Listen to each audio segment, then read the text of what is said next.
Good morning, gentlefolk, and welcome back to Dark Souls 2. My plays today have been exceedingly poor, so if it turns out to be a horror show, don't be entirely surprised.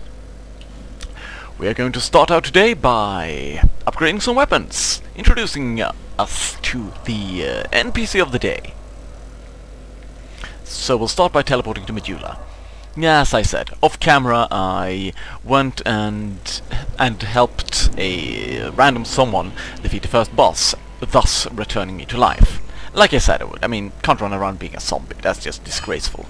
You, stand back. This is dangerous work. The name's Tenderized. Just a simple blacksmith. And you are... another useless traveler. That's harsh. A man ought to labor with his feet planted firmly in the earth, not roam around like you flirtatious vagabonds. Oh, what does it matter? Go on, show me what you've got. Your equipment. Let me have a look. But do it quick. So impatient, so impatient. Drat. You're worse than my reckless daughter. Don't spend your whole life in transit, you hear? You'll need souls to repair and improve equipment. I know only of smithing, but souls have many other uses as well.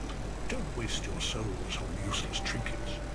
Think before you spend. Equipment can be strengthened with rare orestone, but such orestone won't come easily. My girl knows her stones, but she's always out prancing about. Now, there's a time for travels, but you can't wander the world forever. Even you must have someone waiting back home. Yes, the cannibal chef. Notably friendly with everyone. Drat. Don't... that seems to be it. Right, we're going to upgrade the tenderizer. Yes! Bunch of Titanite shard. We have 6 of them. That is wonderful.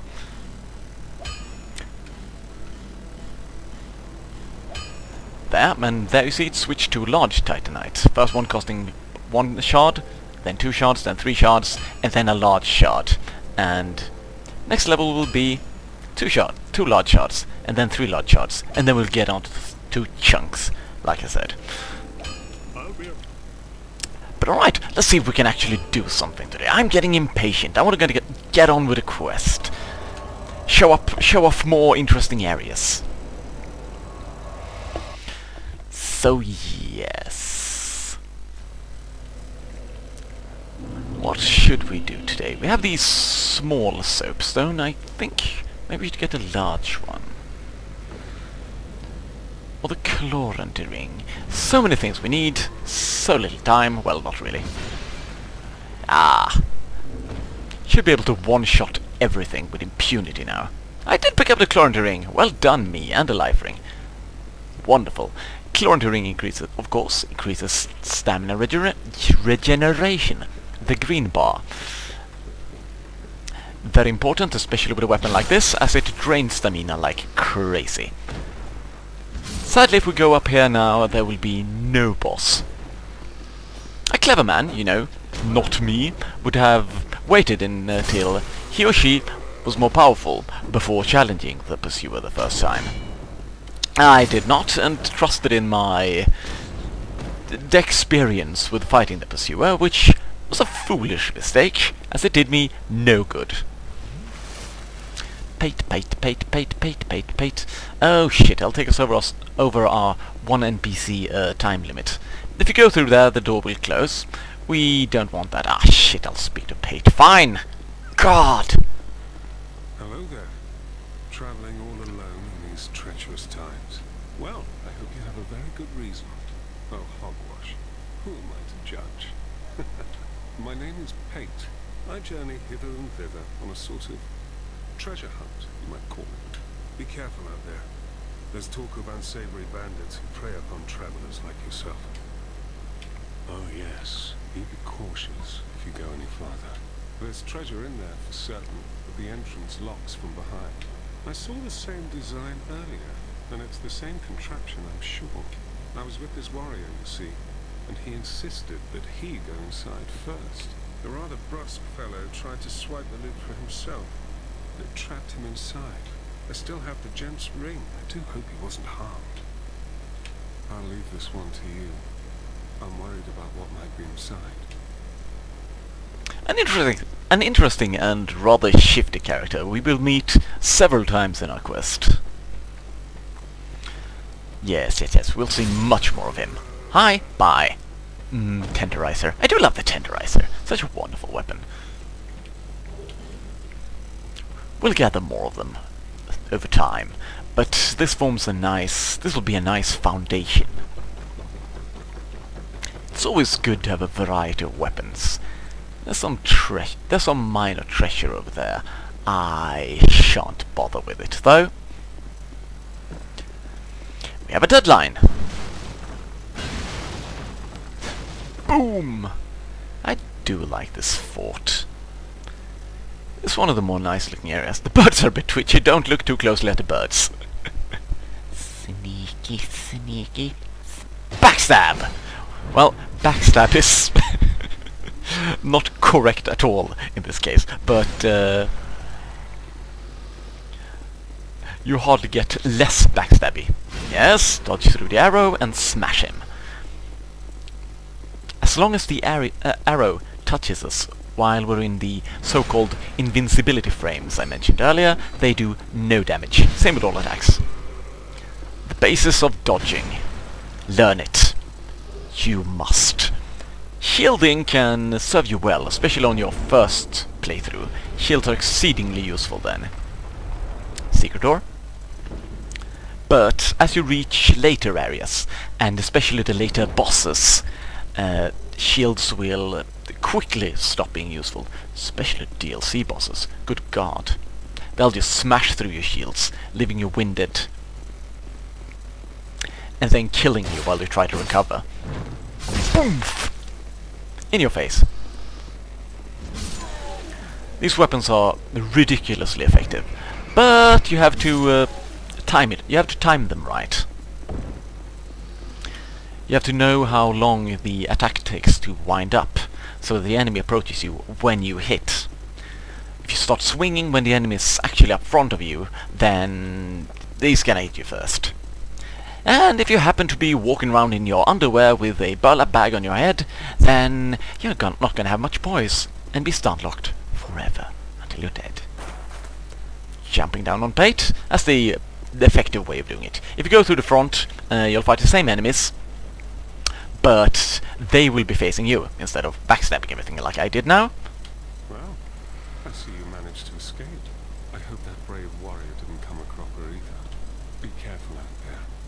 There's talk of unsavory bandits who prey upon travelers like yourself. Oh, but you should take this. It allows undead to call out for help to one another across the fissures between worlds. With luck, somebody will lend you a hand.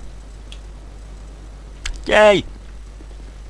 That's a large white soapstone that you can place out to have other players summon you into their worlds to help them out. If you succeed in helping them out, you get a reward, and those are very good. Most importantly, if you help someone else, you magically go alive in your real world. Which, the importance of that cannot be overstated. Now, I have a large and a small one. In the small one, you help out another player, but only for a brief while, and you receive one of those random items you can give to the crows as a reward.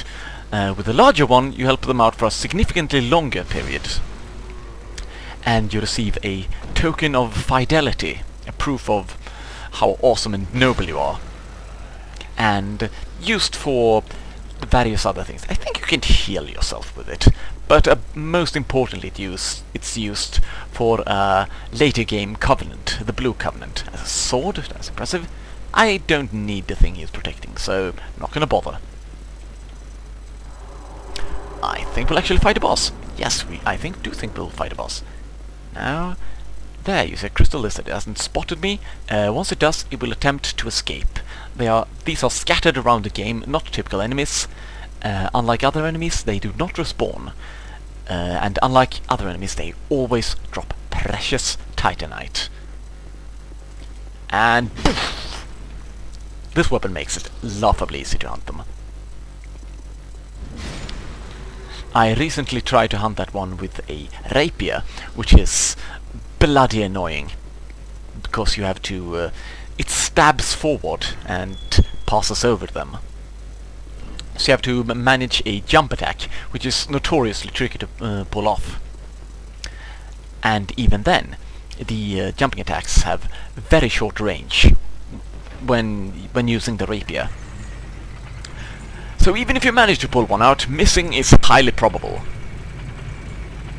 Not to mention that rapiers aren't incredibly powerful weapons, and later game crystal lizards will probably survive and require 2 jumping attacks in a row. That's when it turns interesting. There, remember Pate? We can summon him now to have him help us out with boss. I'm going to do that. It unlocks some additional dialogue and treasures later, which would be fairly nice. Mildred, Mildred, Mildred. Right.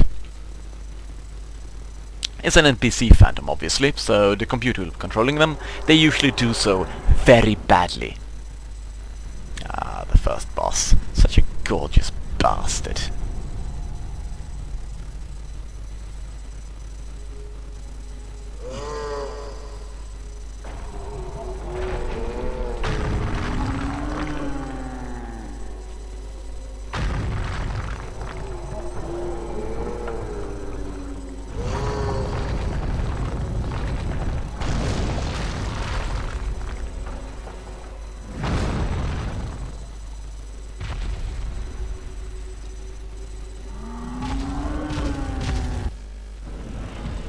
Alright! I love the Dark Souls 2 giants. So pretty. So sad. Oh god. Yes. Weapon is not without drawbacks. There's not only a wind up, but there's also quite a bit of a wind down before you can actually move. So yeah, timing is of the essence. What are you doing? Ah, that sound. He actually tore off his own arm. Don't do that. And attempts to hit me with it. That is fairly badass, I'd have to say. Ooh, low on stamina. Yeah, like you see, one of the heavy attacks almost drains my entire stamina. And if you're out of stamina, that's no rolling for you. So, that was the first boss. Wasn't he a beauty? Not particularly difficult at all. You shouldn't even get hit by him. But, these things happen, especially when I'm playing. Can't believe I've put this much time into the game as I have, and am not better. But, mistakes are made. They are indeed. Just to get us some better clothes than this. It's kind of outrageous. Can't quite remember when I started this recording. We'll play for a few more minutes. I might actually be able to beat the pursuer as well. Yes! Just going to spend my souls. It's unwise to run around with too many of them at once. Let's see. My first task, of course, will be to reach 28 in strength.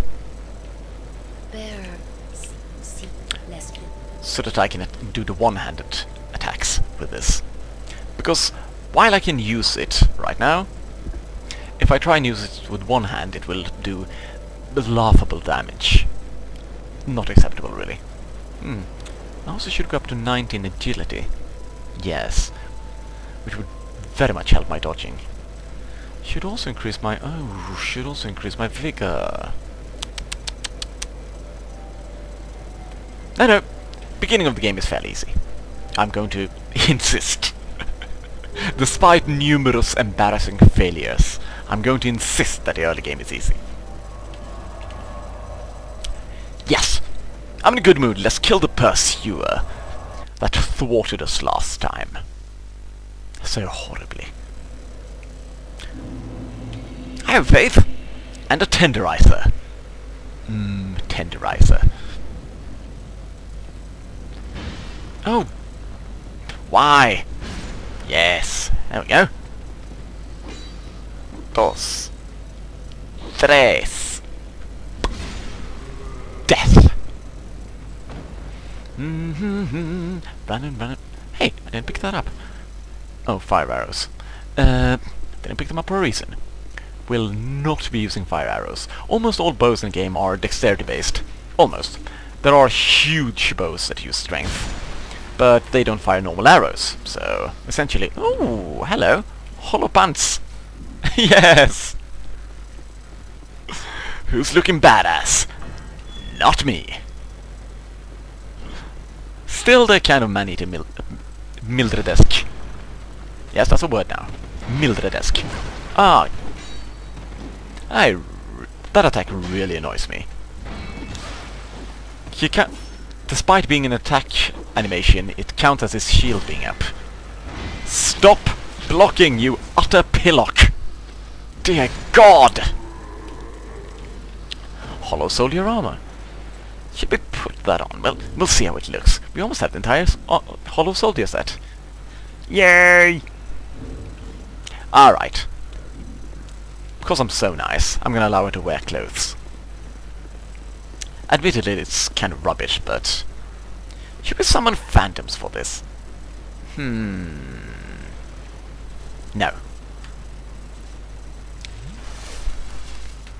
This is up to him and me. Mano a womano. That's not how we speak Spanish, I know. Oh yes, we get a nice little cutscene now. I'm going to insist that I died on purpose in order to show you this cutscene. Yep, that's my official story, and I'm sticking to it. I failed on purpose. He's a cool one. Many bosses drop their armors. He does... well, not drop. Many of the boss armors are available in shops. After a bit. His is not. Which is very sad. It's a very cool piece of armor. Oh my god. Look how much damage I'm dealing with this. It's wonderful. Ow! Hit me in the butt with your shield. You arsehole. Oops. Crushing. Yeah, our dodging is still... Oh. Yeah, I think the thing I do is I roll in the direction his blade is swinging. Which is very stupid of me. And really the reason I lost the last time.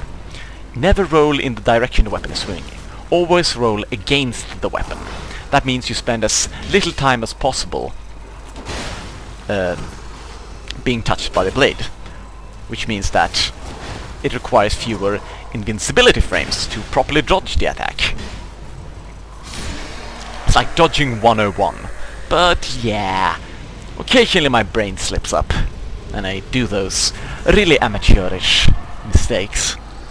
Well, that's fantastic. That's two victories for us in one round. Yes. Oh, so pretty. Kind of happy with how I got her look. Ah, praise the bloody sun, motherfucker. Motherhugger. I'm sorry. That was rude. Down there are some... Yes, down there. You see? The blue thing?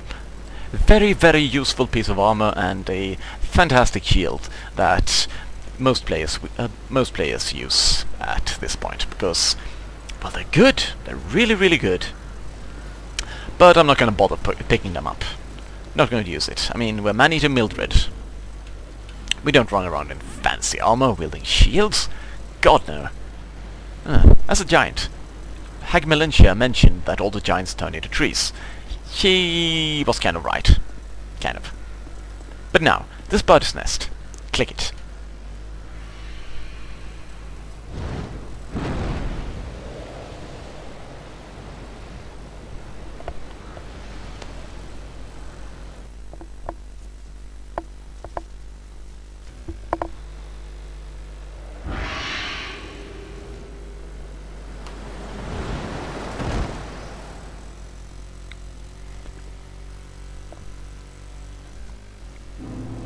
Yay! Giant bird transport! This is the Lost Bastille. A fort of some kind in the middle of the ocean. Only accessible through either this bird or a ship, we will see later. But as for now, that's quite enough. We killed 2 bosses, reached a new area, and were generally awesome. So, until next time, I've been Screamingly Jolly, and you have been beautiful.